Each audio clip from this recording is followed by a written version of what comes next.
What's up, Earth Animals? It's the Ask Our Vet series live from the Earth Animal Studios. I'm very excited about the show today. We have a very special guest on today, as you can see. This is Geralynn Cada. Geralynn is a close friend of Earth Animal. I met Geralynn, I think now 2 years ago at Global Pet Expo. She did some work emceeing our booth there, and I've had some really great conversations with her several times. So we thought we'd bring her on. Geralynn wears a lot of hats. She is a pet trainer. Can I just get into this? Bring that up, sorry. She's a pet trainer, a pet product developer, a writer, and a personality. All right. She is a pet icon. She really brings a lot of expertise in many areas. So we wanted to have her on the show today. And we're going to be talking a lot of training tips, pet tips, anxieties, other things. So again, welcome, Geralynn. Welcome. Thank you, Dr. Chris. Thank you, Earth Animal team. Yes, Earth Animal is one of my favorite companies, as you know, and I'm a big fan of natural wellness. It is a part of my life, and I love to work with companies that have that as one of their missions. So thank you for having me. Of course. Thank you. And you've been doing this for over 25 years, right? And just trying to spearhead, you say, that effort to foster a harmonious relationship between our companion animals and ourselves, right? Yes. And use nature in every way possible for benefiting those relationships.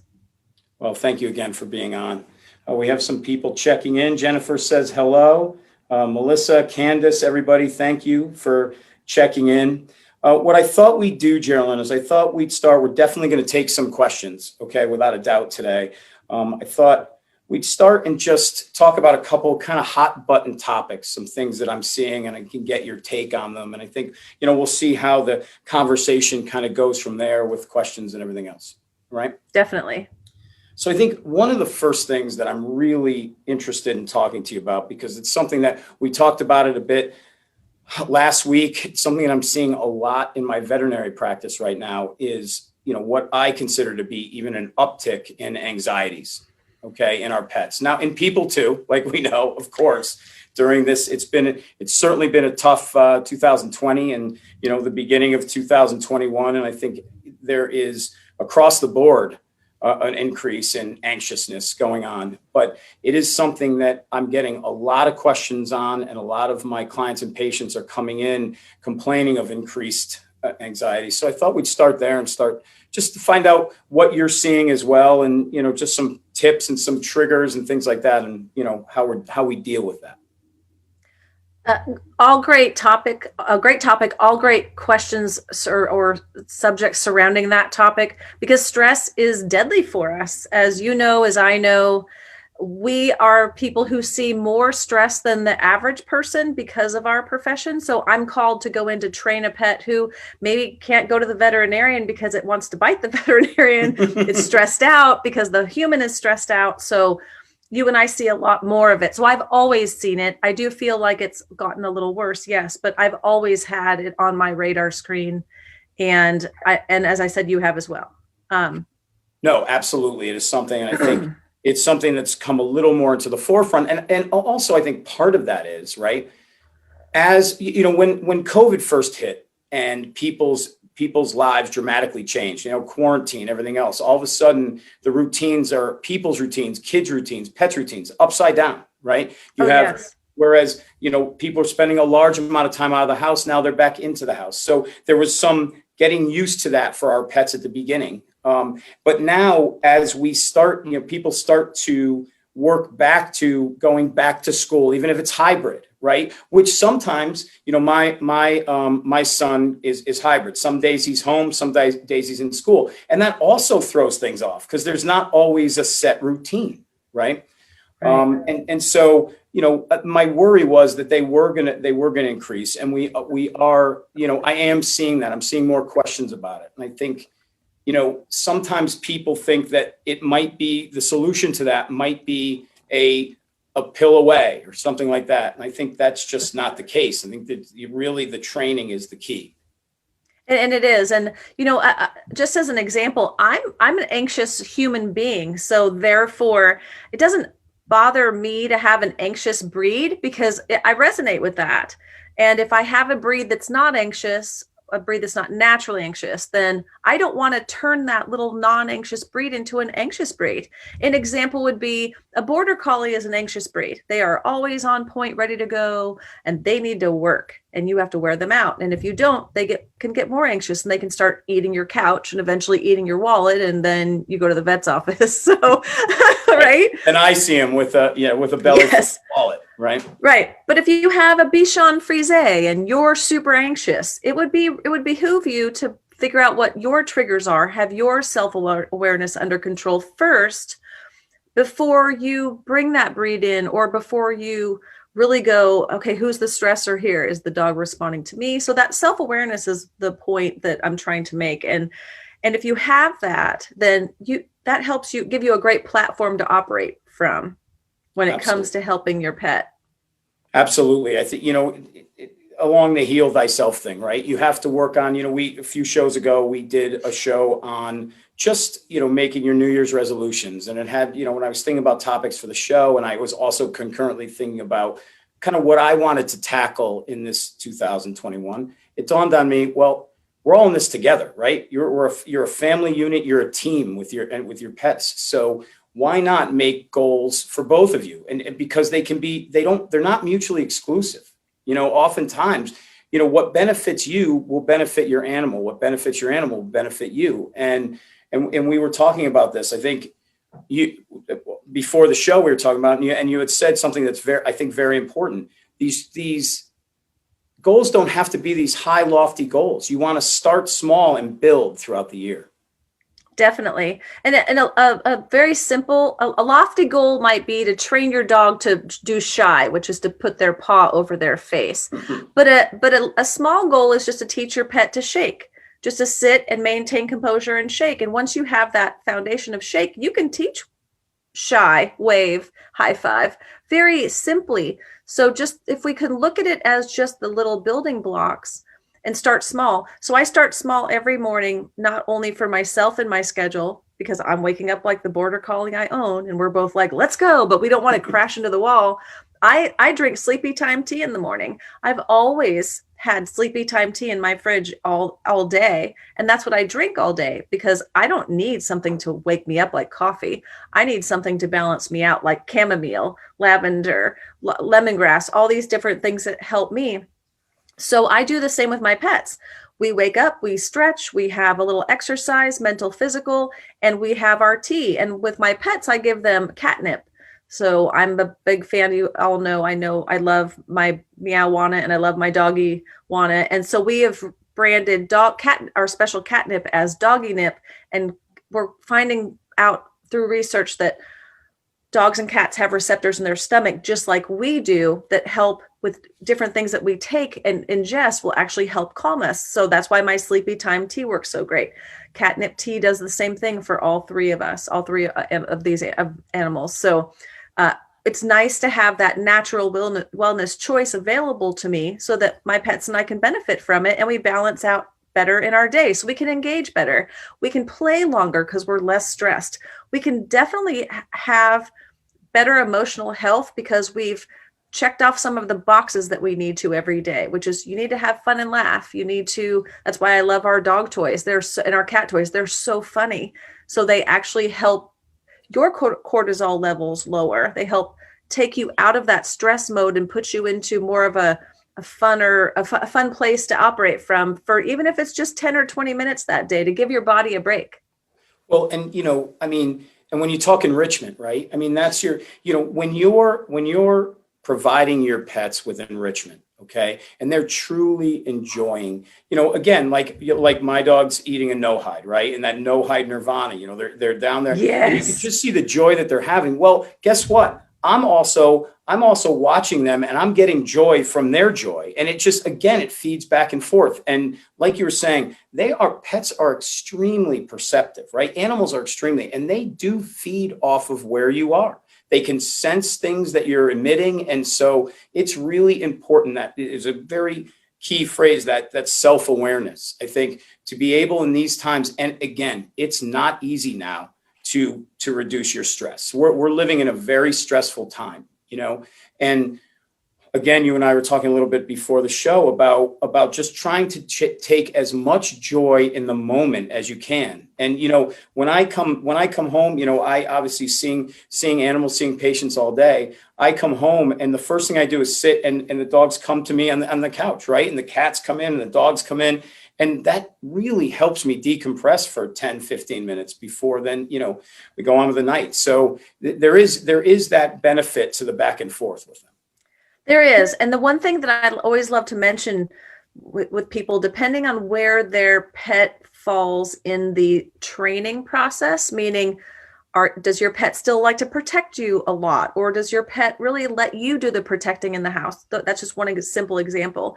So if I come home and I'm decompressing, I actually ask my pets to do a few things for me before I cuddle with them on the couch to help them feel like they've done something for me that day. They've pleased me. I have that fun little time with them that's more than just cuddling. It's on the couch, off the couch, roll over, shake, high five, work on shy, whatever we're doing, wherever your place is with that in that training regimen. And then I do all the cuddling. It's a great tip. If I cuddle first, sometimes I'm letting my pet know or think that they need to protect me. Pets don't know the difference between being, when we're managing our stress, they don't know the difference between being angry and being scared. So if I'm angry or if I'm scared, same hormones are flowing through me. Yep. And my face looks all puckered. I might look really funny to them. Even if I'm laughing, they still, smell the stress. And sure. So that's confusing to them. And mixed messages do not make their lives easier. It makes them more confused. So I'm a big fan when it comes to is writing out a schedule of how I handle my pets. And in that schedule, I always pay attention to where I am managing my stress along with managing their day. So I'm not programming them to protect me is simple. So I'm working with somebody right now who has 2 rescue dogs, and every time a mailman or a kid or anybody a pedestrian walks by their front door, those 2 rescue dogs are in the window, and they're not little, and they're woo, woo, woo, woo, woo. Well, that's really great. I mean, you could put a beware of dog sign up as well, and it would adequately keep people away from their house, but it's not going to help the longevity of those 2 dogs thinking they have to protect. It's definitely not going to help their parents' hearts because they're so scared of what is going on and calming them down every time they're trying to attack the window. And what if somebody comes over and those pets actually hurt somebody? Or how about this? They're getting ready to have a baby soon. So adjusting the management of those pets matters greatly for the baby, for all of their mental and physical well-being, especially the pets. And at this point, just helping them not feel like they've been pushed to the side for a baby. Getting this whole schedule together for them is going to be very healing for all of them. Well, and you think about the stress on them when they do something, we're talking about the barking dogs and the dogs that are constantly to be on point. Think about having to be on point all the time, right? As a person. And if you have no downtime because you're always just one noise away from having to act, right? That's just not a good place mentally for a person or an animal to be in. Great. It's a great example, a great thought. And also adding to that, people will say to me, oh, my dog sleeps great. And I'm like, do they sleep in a kennel or a crate or a special little room or cubby? And they go, oh, no, they just sleep out on the floor, or they sleep on the bed, or they sleep, on the couch. And I say, what happens when you make a noise? Just drop something lightly. Oh, they hop up right away. I go, well, then they aren't really sleeping, aren't they? Right. They're doing what I call sleeping with one eye open. And after a while, you wear out. When you aren't getting enough sleep, it's going to catch up with you. And so that means that your pet could be acting out just because they're frustrated. And what happens when you're constantly frustrated? It's eating up all your B vitamins, all your nutrition, and then you're depleted. And if you're not getting the supplementation to help or the herbal supplementation or support, you're in trouble. And that's when dogs like to chew even more. So, I love no hides. I wish they made no hides for people because I'm a chewer, love to chew. And I see why the management of chewing is so important for dogs and for people. It's just important and it's not when they're going to chew. That's not what they're going to do. chew it. It's when and how much they're going to chew, because they are going to chew. It's like just part of their DNA. Part of the nature, right? If they're more anxious, they're going to chew more. So I go straight to finding out what they're depleted in, like what are they eating, what's in the pantry, what are they doing, and instantly get them into some kind of a schedule or some kind of a routine to help manage that. And no hides are always a part of that. They always will be. They're just one of my favorite tools, and dogs love them. My dog, I have a hoarder. I have one of my dogs is a major no hide hoarder. So when she sees the other dogs all have theirs, and I keep them in separate parts, different beds or in their kennels. But when if that kennel, she'll go hoard them, and she has a stash that she hides, and she's hilarious. She'll do that forever. I watch my dogs when they have something they like to chew, and that when you give them their no hides, they both are completely different about it. One loves privacy, kind of goes over, just does her thing. The other one prances around to show everybody that, so they have their own kind of reactions to it. And I think you bringing that up is a really good point about the role of nutrition. And I know this is something that you always talk about, something that I have really harped on is the role of nutrition in behavior. Okay. And because we know more and more, like you're talking about receptors in the gut, we know more and more and more about what we call the biome, the bacteria that live in our gut. And a healthy biome literally leads to a healthy animal, because 75% of our immune systems, ours and our pets, are in our gut.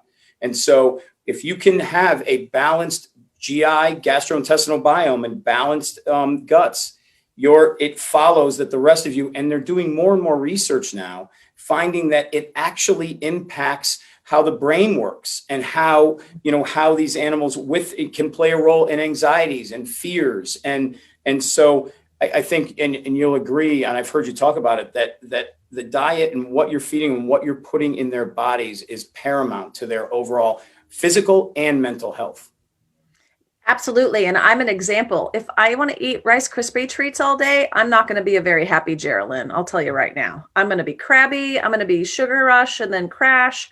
I am not going to be able to focus on you. My checklist is not going to get done. And if somebody ticks me off, it won't be a happy situation. There's just no point in that. Why would I do that to myself? So when I pull out, someone's go to their pet pantry and I see sugar, and I say, what are you doing? It's going to kill their immune system. They're going to end up with all kinds of tumors. Why would you do this? So they go, oh, I just didn't think about it, or it didn't make sense to me, or, oh, I get it now. And now they see why the behavior is linked to that sugar. Right. It's growing the wrong biome. Your microbiome is off, and the bad guys are leaking all kinds of poisonous stuff, and it's affecting your brain, and it could affect what comes out of your mouth. If you're a human, it's going to affect what comes out of a dog in behavior, or a cat. Absolutely. So we're working, and that's really, we've always talked about nutrition, but I think it's really as of the last several years that they really have found out how much that impacts their behavior. And so it's the whole self, and you have to look at it. It really is. I think we definitely have some questions, so we can get to some of those. I think, Nicole, we're having a little technical difficulty with me losing questions.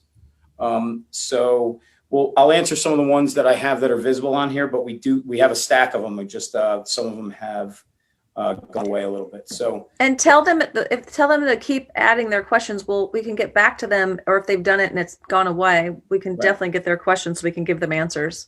Yeah. Okay. That's great. Thank you. All right, let's try. Melissa has a question here. So, and like I said, as we try to fix this, we'll see, because they were scrolling. I thank you. I just don't have the ability to scroll on these questions. Melissa has a 22-month-old Belgian Malinois. She had to crate her at night because she thought she had to keep guard at night. It was the best thing. So crating her really helped her with that guarding. And she was wondering your opinion on that. I am a huge fan of the kennel. I believe that a Malinois needs to understand what it means to be on duty and off duty. And the only way you can truly help a Malinois sleep is that if their back is up against the wall and they see only straight forward, and they know that nothing is going to come get them while they're sleeping. They are Right. born to guard. There should be a song written, Born to Guard. They would be one of the stars in that song. Thank you. Yeah, and we were talking about crate training on a past show recently, and some people push back a little, and I am a fan of crate training, and obviously, and my even, and I have a question about my rescue too. My family's on here; they're going to ask you about my rescue. Yay! But I find that, just like you said, they are by nature, a lot of them, den animals, right? So if they feel safe oftentimes in that environment. And like our rescue, we have 2 rescues now, and Sadie, who came anxious, and we're working with her. She is much more, she has the crate that she goes in, and she goes in on her own and sleeps and things like that. And she is much more calm when she's in that environment than, again, like you said, just in an open space on the couch, because one little noise and boom, she's off. She's one. Right. We sleep in our little den. We have our bedroom and our dark room to sleep in. Right. We don't like to be vulnerable when we eat, sleep, go to the bathroom, or play. We don't want to be attacked during those times, and neither do they. Now, if they were a rescue and they've had some trauma, and we'll never know exactly what they experienced, Right. because no one is ever full disclosure when they drop a dog off at a shelter. And if they were full disclosure, the person transcribing it probably faltered in some way, actually capturing what happened. So therefore, that is on a cellular level, that animal has absorbed that trauma. It takes a while to help them let that go and not respond. Now, one of the things that helps them more than anything besides mental training is really good sleep, because it helps reprogram the neurons in their brain that would fire and normally make them want to attack somebody. Now we've retrained their neuron, and now they've been able to heal and remember they don't have to attack the waiter when they go to the restaurant, or they don't have to do whatever they were doing before, because we're showing them they don't have to, and we're giving them the safe place to heal. That's why it's so important to me. And that's true for humans as well, not just other types of animals, human animals. So my daughter, Morgan, our dog Sadie, has an anxious bark when it comes to people coming to the door or having company over. Do you have any tips on how you redirect or and that's something that we've had with her. She's improved on what she was, and she's by no stretch of the imagination a biter. She doesn't go for people. She settles once they're there, but her first instinct is hackles up at the door, and just like this. So Morgan was wondering, do you have any thoughts? So another great question. Thank you, Morgan. I do have some great suggestions for this. And didn't I meet Morgan, or did I meet Morgan at Global? Yes, I did. Morgan. You did meet so Morgan. Hi, Morgan. So no matter what breed your dog is, I think this is a team effort. Your family should train the pet that when they hear the doorbell to go lay in their bed, and reward them for laying in their bed, to turn the doorbell into a trigger to go to your bed. Doorbell, go to your bed. Doorbell, go to your bed, until the neighbor comes over and all y'all are sitting on the couch, and then they ring the doorbell because I want you to all be there. So right. It's a reinforcement thing to teach Sadie. If Sadie can't handle it right away, Sadie needs to go in the kennel when people are coming over for the first 20 minutes. What that does is that lets Sadie know that you guys are the ones that are checking the way to make sure that there's no one out there that's going to attack her, and enough time has gone by for her to be able to be calm and then come out and then be like, oh, okay. So that might be the first way to help retrain her thinking, is to have her in the kennel when the doorbell's being rung. And I would actually practice that. But then I would do the doorbell, bed, practice at dinner time and at breakfast time twice a day until she starts mastering it. And it's the coolest thing when someone rings the doorbell and your dog runs to its bed. Well, believe me, that will be cool in our house. And, as a follow-up, and I don't want to use all this time for my own animals, but my neighbor also asked, my neighbor chimed in and said, how can we also stop her from barking at my fence? So we're fine. I'll handle that one. And also, there is the Doggy Savasana that I do often. And the Doggy Savasana is where I actually, I have videos of this all over the place, where you actually sit down and get in a comfortable place and you're inside your house and put your pet on your lap, on their back. You'll be on the floor if you have a big dog. You might sit on your couch if you have a smaller dog. And you actually do that until they relax, because you're making them vulnerable by putting them on your lap, on their back. And you're helping them see that you can protect them. They're exposed. They'll be fine. That by doing that, it can actually show me how anxious a pet is. Because if they're wanting to get up and they're fighting like crazy, that means they don't trust us. They don't trust Right. who's ever in that house to protect them. So let's change Sadie's mind and let's have Sadie feel like she's protected by all of you.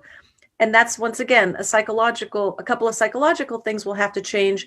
Maybe the way she's being fed and where and how we're handling her with that doorbell thing that we talked about. But maybe she needs a Savasana. And that'll help her with the fence. Whatever we do with the door is going to help her with the fence. Maybe I'll have my neighbor do that. I'll have John do that with her as well. So we'll have him, since he's asking the question, he can come over and do that as well. And I think that, I employ that a lot with young anxious puppies and things at the clinic, and teach the owners to do that, because that inversion is a very powerful tool, because it does lead I've seen it really turn around, these highly anxious puppies with trust issues with people, and just say, okay, well, it's going to be okay. They're not here to hurt me. They're not, right. So that's, I've saved lives with that move. I've saved lives. And also I believe it is something that once you master it inside, you can master it outside your front door, and it helps with outside anxiety. Yeah, that's great advice. All right, let's see. People do it as well. People, yoga savasana. I call it the doggy savasana. But people, if you do yoga, if you're a big yoga practitioner, you will master the savasana. It's not easy. Try to hold still for 20 seconds. Just lay on your back and just time yourself for 20 seconds. I bet you move in one. Especially me. I can't stay still at all. So that would be an exercise for myself too. It took me a while to master as well. So. All right, let's see. And keep your questions coming. D has a question. I have a rescue who greets, and we see this, one of the, again, D, I'm going to get your question here, but you just reminded me, one of the silver linings that has just been fantastic about this pandemic is the increase in adoptions, right? I mean, we've seen so many, people clearing out humane societies and rescue groups, and that's been a silver lining in all this, in this dark cloud. But with that, and with a lot of rescues, like you said, and I think part of this increase that we're seeing in anxiousness is because of all the rescues, right? Because it is very common that a rescue will come with some form of anxiety, oftentimes separation anxiety, right? But it can manifest in any type. Definitely. All right, let's see. D, I have a rescue who greets visitors at the door just fine, but once inside, she will suddenly lunge at the person. Never bite, but it seems to go into distrust mode all of a sudden. I keep her on leash by my side until she feels comfortable with a visitor, but I'm always on the edge when someone goes to pet her that she will lunge. What should I do? It's hard to socialize a dog when you're nervous about it, and when you're nervous about socializing them. So I agree that her stress is going to make it worse. Right.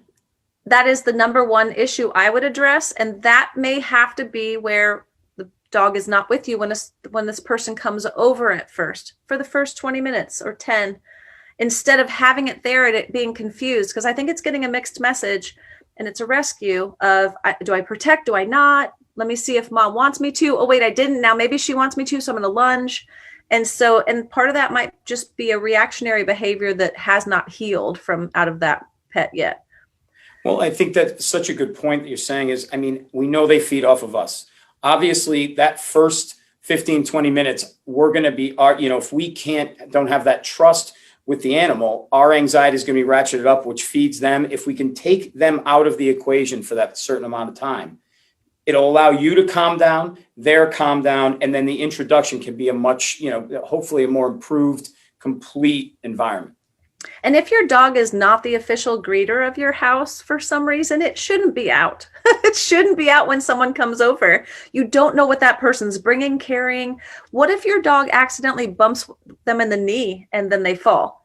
I have been at houses before where the person has been injured because their neighbor's dog jumped up on their back just playing, but didn't realize that person had a bad knee, and that person now has no knee and is having, knee surgery. So it is your responsibility that your pet has etiquette. I call it petiquette for the front door, always. And if it doesn't have it yet, that dog has to be pulled out of that stressful situation until it can be reintroduced without the stress, especially of the owner.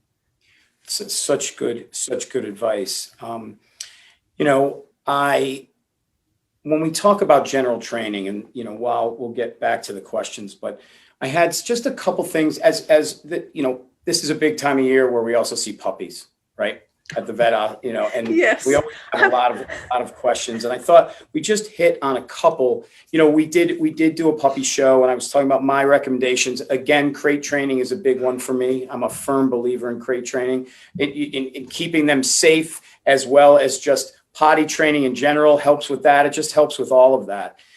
Can you just, and people ask me all the time about recommendations about, you know, the potty training and going outside. You know, do I reward them with a treat? Do I not? I would love to hear your opinion. I typically use potty training with verbal praise and not treats, and use treat based for other training. Okay, with leash and sit and stay. And I love to get your advice on it. I've seen a lot of what I've seen with food, you know, treat based rewards with potty training is the animals pick up that if they go outside, they get a treat faster than they pick up the potty training sometimes. So then they just keep going to the door, right? So I was wondering what your opinion on that was. This is an example of where people get a little over rambunctious with the treating and the training because the dog, they know that their puppy's going to piddle a lot around the house. And so they just continuously take them out, and the dog starts becoming programmed that I just run outside and I get a treat. So I agree with that. However, I think each dog is different. My border collie, I had to train him to pee on a pee-pee pad because one day he will perform somewhere. So if I do not have him comfortable to pee on a pee-pee pad, it's my bad. So I used his meal to train him to potty on a pee-pee pad, and therefore I trained him to potty on command. So now when I take him outside, I say, I use my words for him, his command of go potty. He will go potty, and he doesn't expect a reward because I programmed him to the point now where the reward is just that I'm happy. He does not have to have that treat anymore. But I did utilize treats and a verbal command simultaneously to speed up the process because he's a smarty and I knew that I could. If I were training a different breed, I may not have used treats, but I would always use the verbal reward. I would always get them on that schedule because puppies are and dogs are gonna are gonna use the bathroom after 4 activities, and I know those 4 activities, so I can time their bathroom, and I can catch that moment just right, and not have to guess and drive myself crazy, and then have to clean up a lot of messes. So once again, the management of that animal with the schedule, individually based off of their personality and their breed, is what helps me the most. I'm a huge fan of training pets to pee on command. Huge fan. It's, you know, one of the common themes that I find myself talking about often is how each pet is an individual, and you approach that. No 2 pugs are the same. They're just, so there is not one, and this applies to everything. Their veterinary care, vaccinations, foods, it goes across the board, and training, right? Because they all, and I realize that I do humanize them probably more than most. Okay.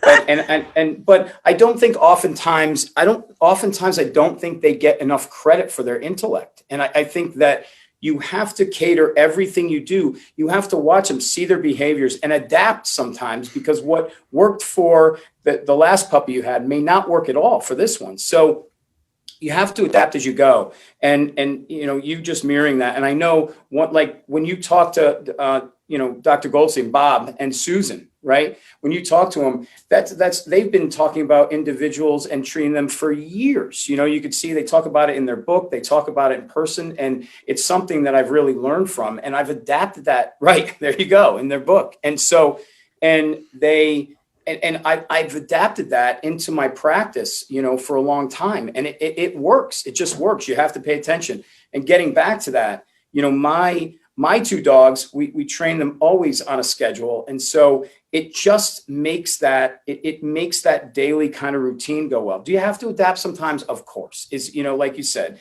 it is good. You have some flexibility, but they really do thrive on a schedule, and it's always good to get them on one. Absolutely, especially if they're a terrier or a sight hound, or I mean, there's just certain breeds that thrive. They all do, but there are like my border collie thrives on his schedule. And if I'm late getting there, he lets me know, like, where you been? You're late. Yeah. So Well, even if with our dogs, if we're sitting there, and we tend to feed them very close to the same time every day. And if you're not paying attention, that time goes, you're getting a nose to the leg, or they'll run in front of you and look at you like, hey, what's going on? Like if they had a watch, they could do this. Like, what are we doing? yeah. And it does go back to how, there's a lot of people that talk about, for years, they talk about that animals don't have sense of time, and they don't, I don't subscribe to that at all. I mean, our dogs know Sunday. They know Sunday is, they go in their basket and pull out all their toys and spread them around there because like everyone's home today, and so I think it's really amazing. I think, sometimes we tend to shortchange their intellects and what they're capable of. And I think if you can see a lot of cool things in them if you really look. Well, and they can't speak. I mean, they can speak, but they speak differently. So Right. they can't speak. So they can't say, hey, I just saw you do something really weird. Or they can't say, why did you do that? Because you've done it a different way the last 80 days. Right. Like they literally study you when you don't realize they're studying you. Right. I made this joke, I think last week. I said, although I really aspire to be Dr. Doolittle, I still don't speak to the animals, right? I wish I could. But you can get clues. They do give you clues, and you learn to read them when your dog does them over and over as behaviors. But, as far as deciphering the barks, I haven't quite gotten there yet, but we'll see. Well, We'll see. but they give you so many signs. Yes. And a lot of those are nonverbal or non-noise related. Right. You have to pay attention is the point. Know thy pet. I always say know thyself and know thy pet, and you are on a good path with just those two foundational items set. Lauren just commented that she had a friend who trained her dog to ring the bell when he has to go out, and she said it's amazing. And my father did that with his standard poodle. Fantastic. And then actually trained him to open the French doors on his own. The downside is he just goes in and out as just willy-nilly whenever he wants to. But he's going to have a party soon and invite all the animals right, in. Right, exactly.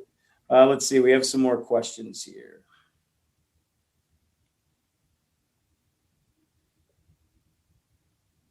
All right. Let's see. Question from Lauren. How do we calm an anxious dog while making sure not to reward them with attention? I guess is. So depending on the scenario, an example, if I cannot get my border collie to lay on his bed when we all want to lay down and watch a movie and he's going from person to person and getting all goofy, I will ask him to sit and perform one of his tricks in rapid fire, whether that be lay down, stand, lay down, stand, lay down, stand, lay down, stand, or shake, shake, shake, shake, shake, shake, shake, shake, shake, until he begs me to stop, just to help refocus his brain. And then I'll do a doggy savasana with him and show him it's time, it's off duty time, and then invite him to his bed and give him a no hide. That would be what I would do in that situation. It depends on where they're being anxious. Doggy savasanas can be done anywhere, and it's a really great way to show them, stop. You don't need to be like this. This is not acceptable behavior right now, in a way that's like taking them to the spa. That's great advice.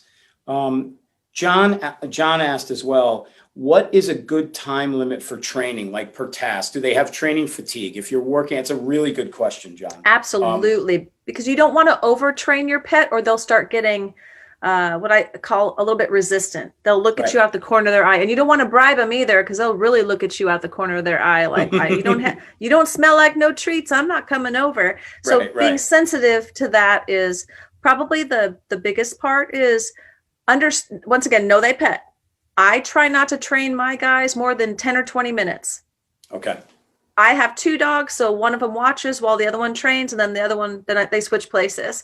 And I usually have them do the same tricks. Like right now, they're learning the big ball to walk around on the ball and push the ball while they walk around on two legs. So I have the one that I know learns by watching. I have her watch first while the other one is so easy to do that with. And then she just hops on and does it, saves us a little training time. But usually no more than 10.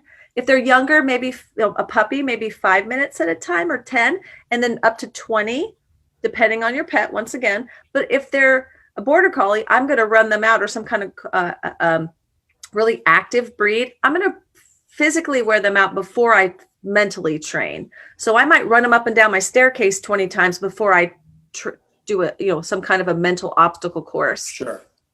That's great advice. And I think, like you said, you just want to avoid that. If you start to get that training fatigue, then it doesn't benefit anybody if you're going too long, right? Right. And find out what does wear them out, and manage that, because certain tricks might wear them out more than others. So yeah, that's great. All right, let's see. Carol asks, I have to crate my 4.5-year-old Chihuahua mix when I leave the house because of separation anxiety that would cause her to be somewhat destructive. But she shreds her bedding and bends the bars of the cage to try to escape. I give her toys and chews to keep her occupied, but it doesn't seem to do much. It doesn't seem to do much good. She already has broken a tooth because of this. Completely familiar with this situation many, many times. Sure. I don't know the history of this pet, but I do know if they start to pull their way out of the crate with their teeth, that yes, they have probably been held up by their original parents' faces, and then one day, not held up by their face, and they get all stressed out, and that's where their comfort zone was. Now the comfort zone is this far away, and Now you're putting me in a kennel, and now you're leaving. So that was the first owner. I'm assuming this is probably a rescue. Then she's in this new house, and she's already left the old house and had all that craziness. So she just doesn't have a trust factor.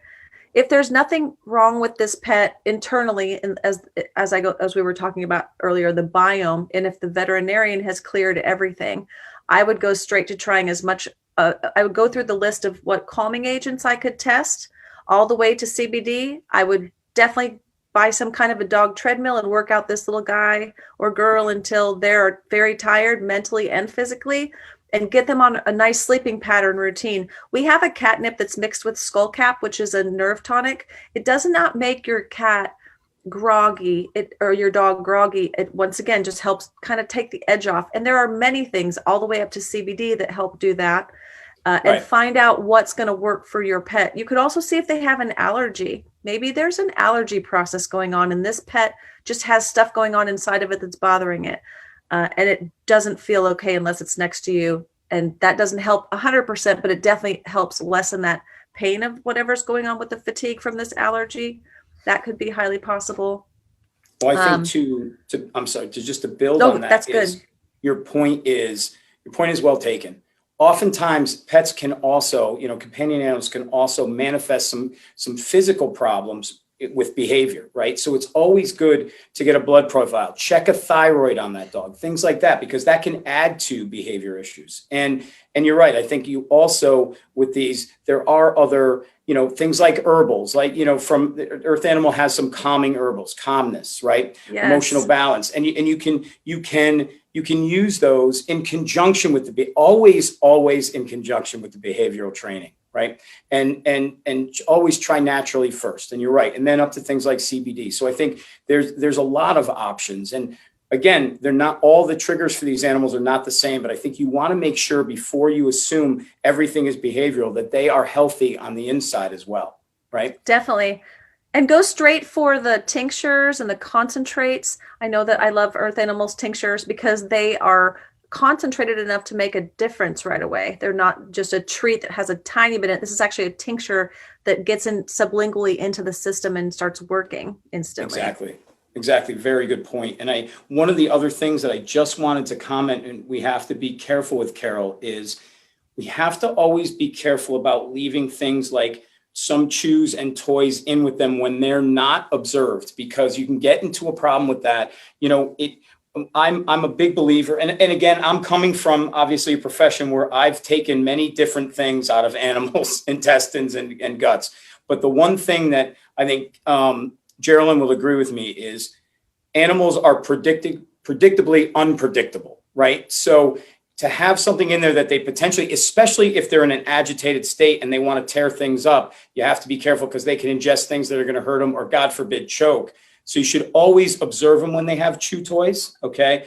And so that's not something you probably should avoid leaving things in there just for safety's sake as well. Yes, and she was saying about the bed, the shredding of the beds. So my Aussie mini, I have a border collie mini Aussie mix as well. She's a rescue. She shreds beds, so she sleeps in a kennel without a bed. It's okay. She sleeps on the bed during the day when she's out of her kennel, but I can't leave a bed in her kennel, and that's just the way she's always going to be. There's no way to change it, so I just manage her. Now, I also can't put a crate cover over. I have to have a solid crate cover over because she likes to pull it in. Of course. That's just her nature. That's an Aussie thing. And it also was a border collie thing. When I sleep at night, I shred my bed covers. So I know that I have my own crazy patterns. So once again, I just manage their stress and I manage them so that I don't have to take them to the vet to have part of their bed removed from their stomach. If I give a dog something to chew on, yes, supervised, usually only 20 minutes. They don't need to chew on it longer than 20 minutes usually. Otherwise, then I need to check and see why they're chewing so incessantly. I've got to figure out the bottom line of what that stress is. Right, because and some chewing get to the bottom of that. Right, and your point is some chewing is good. Excessive chewing may be a sign that they have underlying anxieties, right? And you're exactly right. I trained for a family in Las Vegas who their dogs ate their couch. Yeah. Ate half, everything off down to the wire frame. That's tough. I've had animals do that. I've had animals chew through drywall, through complete walls. I mean, it really is. When you're in this industry, the thing for a long time, the things you see over time, you really think you can never be amazed again, and then something happens, and you're like, well, I've never seen that before. And the other thing about them biting the bars and bending the bars that I worry about is I've also seen animals get their teeth because of their canines, their long canines in the front. They can get stuck in an open mouth position and then, either hurt themselves or just be stuck there. And so it's really important that you address that. Right? Yeah. And they can get their collar stuck. So I'm a big fan if you have a pet that does like to escape or you think there might be an issue with no collar in the kennel, just none. For now, I talk to my clients about that all the time. We practice that same thing in our house. We actually had, and I know most people that are watching have heard me tell this, but with our two dogs, they playing with two collars on. I've had one of our dogs get their jaw stuck underneath it, and the other dog spin and we had a real emergency. I wasn't home; it was my wife.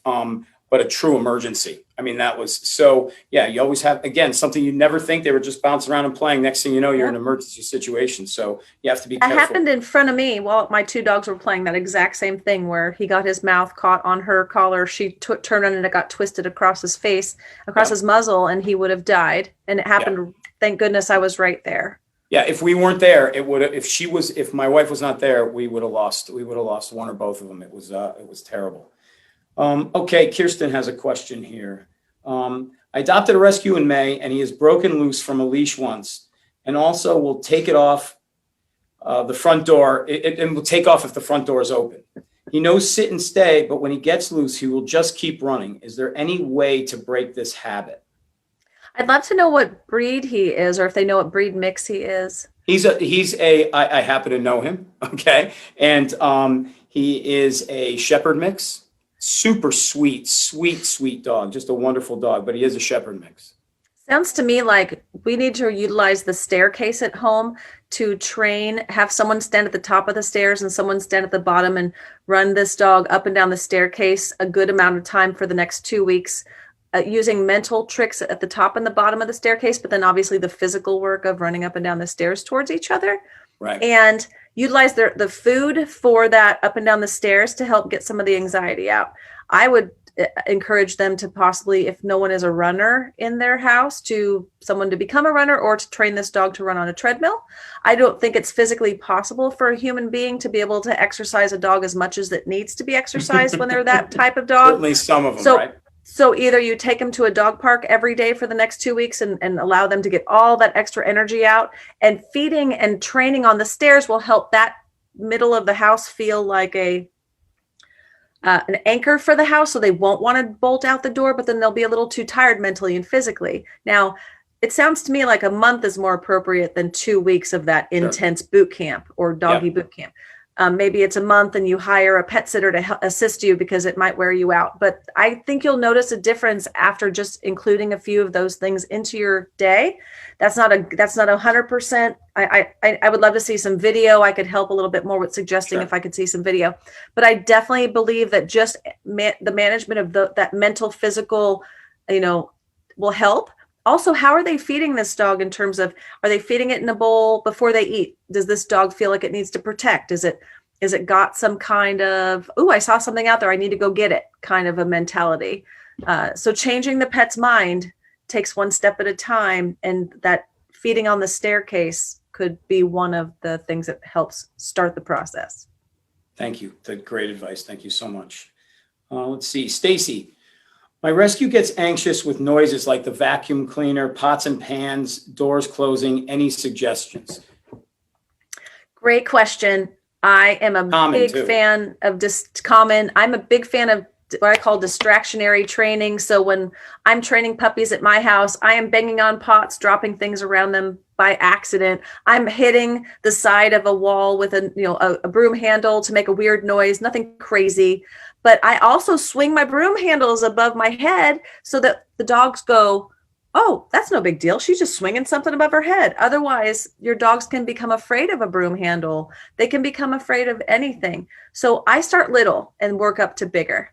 And then when I get to the big, I will turn on my music on my whatever I have, Amazon, whatever the music Siri, Alexa. I'll say play firework noises, or play jazz with really crazy banging noises, or play some African Congo music. I will play crazy things to acclimate them, and I'll feed them during that time so they care more about eating than they care about the noises that are going on. They're so distracted by the bowl and the food, or me training them, if I have music or somebody else is doing the noises, that I'm getting them to focus on me and feeding them out of my hand.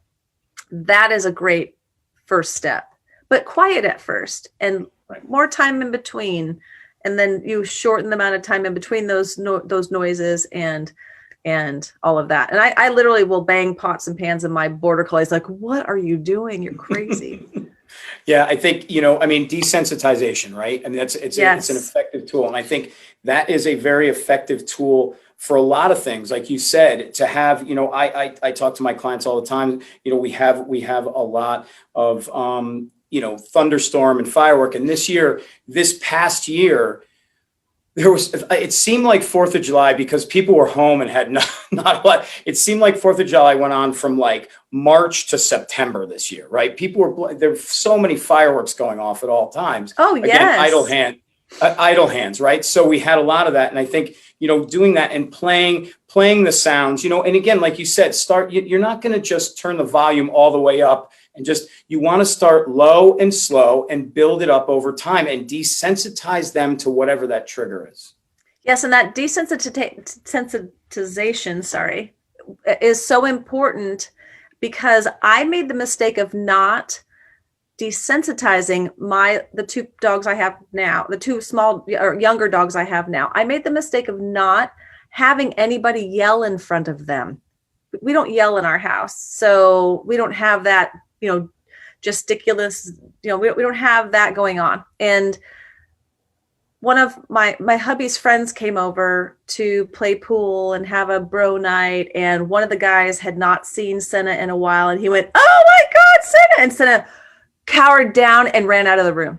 And I went, oh my gosh, I never thought about having a guy yell at the top of his lungs, even if he's excited. So now we're starting to do a little bit more loud noises around Senna, so he doesn't go, what was that? And why did that guy just yell? Right. Let's see. Wow, He's getting better, by the way. Senna's getting better. We'll take a few more here. We're almost at the hour. This flew by. And thank you again so much for being here. I really appreciate it. I always love talking to you and go over these subjects. And hopefully as we get back to our new normal, we'll get to see each other at one of these expos coming up, hopefully. Definitely. It's absolutely my pleasure. And thank you for having me. This is anything I can do to help support the proper management of people stress and pet stress. I'm all in. That's great. So we'll take a few more here. Pat Gerasi said, Tank, who is their Doberman, is always pacing around like he's bored and needs something to do. And I think we're probably talking enrichment in that case, correct? Definitely. Some forced exercise and enrichment and playing, throwing a ball, things like that, right? Yes. Once again, that Doberman breed, they are sweethearts and they're loyal. And that's why they used to help protect the tax collector. They looked intimidating, but they're actually gentle giants and they want a job. And if you don't give them one, they're going to take one. So he's looking for one, but he doesn't know exactly. He's being dainty for some reason. Most Dobermans aren't quite that dainty. They just jump in and do something. So I would start with those staircases again, up and down the stairs, have one person at the bottom of the stairs, one person at the top. And if there aren't two people, I do it a different way. I'll stand at the bottom of the stairs and I'll call him to me, and then I'll have him stay, and then I'll go to the top of the stairs and I'll call him to me. And then I feed him. When he comes to me, I have him sit, shake, shy, lay down, roll over, some kind of combination of his tricks in random order so that he can't predict. I also don't like to teach shake right away, that be the only thing they do. And then every time they shake, they're scratching people because they just think shake is like you're a Pez dispenser. They lift their paw and treats pop out. So I'm a big fan of that for management. Also, once again, this beautiful animal needs exercise. Most likely is not getting enough exercise. And dogs love nature. They are nature. They get recharged from nature. So even if it's a little chilly, I still always encourage a little bit of walk outside for animals because we can all benefit from nature. It helps balance all of us. So maybe he's not getting enough nature balance. Yeah. And I think, and they have talked to us. I've talked to them before about some weight issues with Tank. So exercise is multifactorial here. I mean, it's going to help body and mind, right? It is. And we have to be super careful because if we get into the habit of giving our pets too much food and they get overweight and they get out of balance, sometimes they start scooping things up on the walks, and sometimes that thing can give them a parasite, and then they're all acting all agitated, and they're acting agitated because they have worms or something's happened. But he could also just feel kind of yucky with his weight gain, and who knows? I mean, it could be a few different things. You guys know him better than I do, but I definitely know that animal creature is probably lacking a little bit of exercise, mental and physical. And you're right. And then we got right back to the gut talk, which is, an unhealthy gut is an unhealthy body and mind, right? All right. Yeah. Oh, sorry. When my gut's not balanced, I wake up a little grumpy. So I get it. All right, we'll take one more. I can't believe how fast. Okay, just Angel had a question. I'm going back to the fireworks stress. Angel with her dog Hendrix has tried Bones, dark room, music, Thundershirt, CBD. And he really runs from one end to the house and losing his mind. She also said that she tried the desensitization, and he's not really responsive to if it's on the television or things, but then in real life he is. So she just had a question about maybe any other ways to go about it. I'm going to suggest a melatonin 5-HTP, an amino acid, GABA, something that would help, that might give him a heavier feeling so he doesn't want to do that, but he still doesn't feel drugged. If that's not going to work, then maybe we do go to medication if we've exercised and we've done everything else. Right. If we've done everything else natural, I'm going to have him, medicate him so that he can actually sleep when that's going on. And we can then assess and figure out a moving forward plan from there. I'm a big fan, once again, like I said, of 14 to 30 days of really heavy mental and physical exercise, because they're dogs, they need to work, and we don't work them an eighth of what we should.